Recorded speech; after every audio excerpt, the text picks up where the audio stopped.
You ever find yourself scrolling through YouTube and suddenly, bam, a video about Ryan's World pops up, and you think, wait, we're still talking about this? Yep, still a thing, and it just seems to get wilder as the video goes on.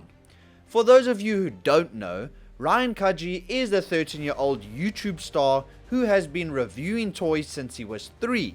Yeah, while most of us were busy shoving crayons up our noses, Ryan was building an entertainment empire.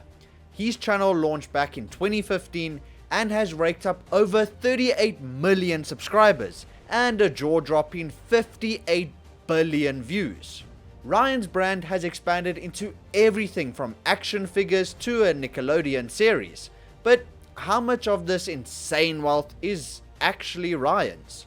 That's where things get murky. How much does Ryan get to keep of all this? Oh, be careful, Ryan. His parents Shion and Loann Kaji run the show, and let's just say they're not exactly living a modest lifestyle.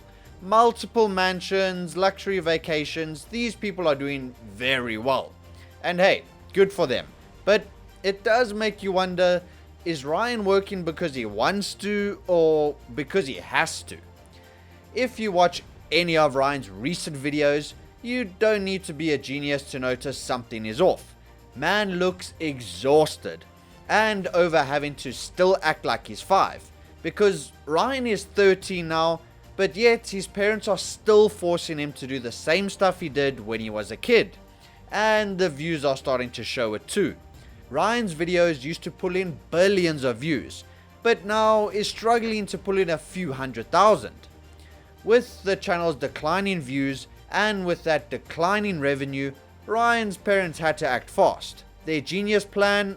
Throw Ryan in a kids animation movie. Like, come on guys. When Ryan said he wanted to be an animator, I really don't think this is what he meant. When I grow up, I want to be like an animator. I think it's really fun to do because like the drawing and then like at the end you get to see the whole thing and see what you've like worked on the whole time. Did you honestly think this would somehow revive a dying channel? Ryan's fans have grown up and probably scrolling through TikTok or playing video games. Ryan is 13 and you thought it would be a good idea to make a movie aimed at kids? So, to save you the trouble of watching possibly the worst movie ever created, here's a summary. The acting was mediocre at best. I don't like this, Aiden. Just whistle or something. The animation was extremely underwhelming. Oh, let me have this. That was pretty cool, huh? And the script felt like it was written by Ryan's younger sisters. You're lucky I'm not calling the actual boss. You are the boss? Put that all together and you get Ryan's World, the movie. To be honest, the reviews were more entertaining than the actual movie. At this point, I low-key feel bad for the kid. His parents have taken away his childhood for their own greed. Oh, and speaking of greed, let's talk about the time Ryan's mom got arrested for shoplifting. People have been looking into the family's past, and it turns out that Ryan's mother, Loann, was arrested in 2002 for shoplifting. She was trying to steal around $93 worth of clothing from JCPenney at Alameda Mall in Houston, Texas. Loann was 18 at the time and attending the University of Houston. She faced 60 days in jail, and instead the judge gave her 6 months probation and a $150 fine. She was told that she had to complete 40 hours of community service and complete random drug tests. Pretty lenient. Problem is, Loann did not show up to her community service, she didn't report to her community advisor, nor did she pay for the fees. She was arrested again in 2003 for violating her parole and spent 30 days in jail. Yep, that story blew up because, well, mugshots make great clickbait. But honestly, the shoplifting isn't my main concern. The real issue isn't a decades-old petty crime, it's the actual concerns about whether Ryan is being exploited, and the lengths Ryan's parents are willing to go to get what they want. Now, completely unrelated but equally pressing, what is going on with Shion's hair? My guy has hundreds of millions in the bank, yet somehow, year after year, he manages to rock the worst haircuts imaginable. Like, how does this happen? Is he getting haircuts in the dark, or I don't know. At this point, I feel like someone just needs to sponsor this man a decent barber visit. Maybe then this entire saga will come to an end. And while we're on the topic of his parents, Loann seems like she's trying really hard to land an acting gig. Today we're playing Giant Battleship in real life. It is me versus Sean. Come on. Every video she's giving maximum energy as if she's auditioning for a Hollywood blockbuster. Like, girl, if you want to be an actress, just say so. Maybe if Loann gets an acting job and Shion gets a proper haircut, Ryan can finally retire. But here's something weird. Ryan is never interviewed alone. His parents are always lurking in the background, making sure he doesn't say anything he shouldn't. Oh, be careful, Ryan. Every time an interviewer asks a slightly uncomfortable question, there they are swooping in to clarify.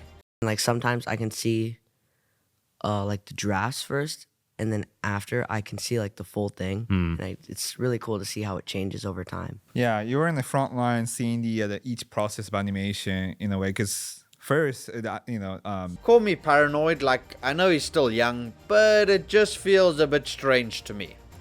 So, between 2018 and 2020, Ryan's channel was the highest earning YouTube channel on the planet. Yeah, number one. This kid made more money than everyone else on the platform. Even though they've since dropped a couple of spots, they're still pulling in an insane amount of cash. In 2021, 22, and 2023, they remained among the richest YouTubers. And let's not forget, this isn't just YouTube money. Ryan's brand is everywhere. Walmart, Target, Nickelodeon, they've all cashed in on his face. So, where's all this money going?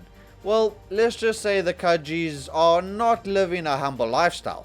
They own multiple mansions, each costing between $5 and $10 million, and if that wasn't enough, they're also big fans of extravagant vacations, the kind of trips where budgeting is a foreign concept.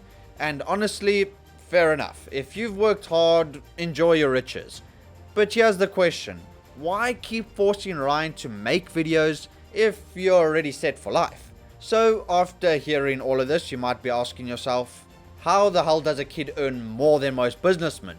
Well, the simple answer, advertisers. You see, advertisers love channels like Ryan's because kids don't know the difference between an ad and a review. The vast majority of his content, around 90%, according to the Truth in Advertising, feature paid product placements. And who's watching this stuff? Toddlers. Toddlers who think Peppa Pig is a real person. And it turns out the FTC has rules about this.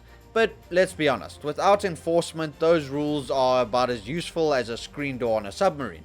So this is the point where the Kajis were being investigated, as back in 2017, the Children's Advertising Review Unit, yes, that's a thing, basically told the Kaji family, hey, you need to make it super clear when you're selling something. And the Kajis were like, okay, got it. Yeah, they don't got it. 2 years later, the FTC got involved and suddenly everyone started scrambling. Ryan's parents were in some serious trouble, facing a huge number of fines.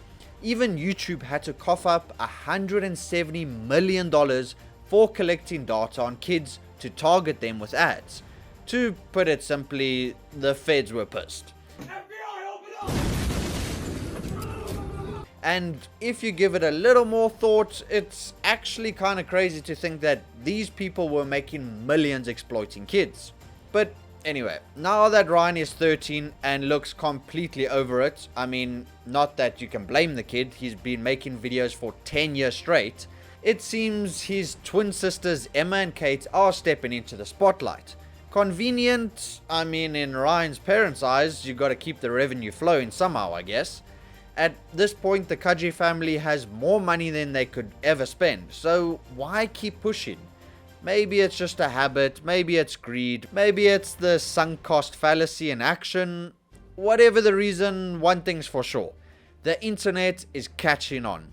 Public perception is shifting, and if history has taught us anything, it's that empires don't last forever. So, will Ryan ever be free from the YouTube machine? I guess only time will tell.